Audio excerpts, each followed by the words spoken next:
Hello বন্ধুরা, তো আজকে আমি গোলাপ জামুন বানাচ্ছি। তো এই দেখো গিটসের প্যাকেট একটা নিয়েছি, আর এদিকে এটা মেখে নিয়েছি।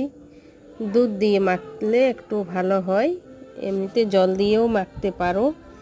তো আমি দুধ দিয়ে মেখেছি, আর এটাকে ছোট ছোট লেচি কেটে গোল গোল বানাতে হয় মিষ্টির সাইজে।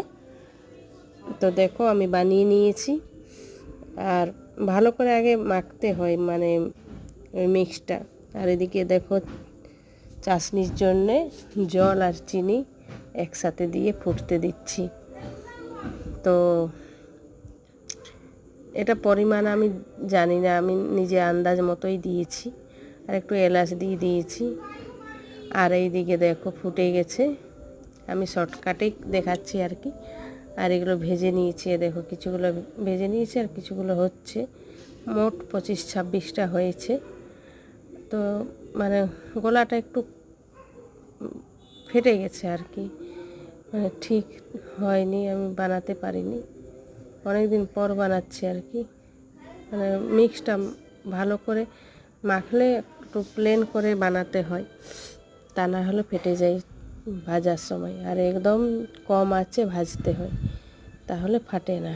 আর আমার তেলটা একটু অনেকই গরম ছিল, তো সেই জন্য ফেটে গেছে। আর এই দেখো হয়েই গেছে পুরো। তো চাশনিটা গরম ছিল তাই দিয়ে দিয়েছি, আঁচটা বন্ধই করে দিয়েছি। তো তারপর দেখো একটু রেখে দেবো, কি সুন্দর ফুলে যাবে। তো একদম বানানো শর্টকাট, বাড়িতে যদি কোনো আত্মীয় স্বজন আসে তো বানাতে পারো। এই দেখো কি সুন্দর হয়ে গেছে। তো আগে আমার ছেলেকে আর আমার পতিদেবকে একটু দিয়ে এসি,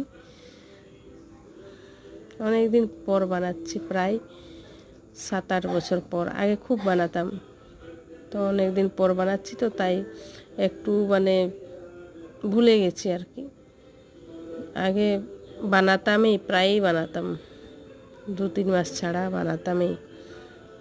তাই দেখো হয়ে গেছে, একটু দিয়ে আসি ওদেরকে। তো তোমরা বাড়িতে ট্রাই করবে, দেখবে খুব ভালো হয়, খেতে খুব ভালো হয়েছে। গুড নাইট সবাইকে, ভালো থেকো তোমরা সব।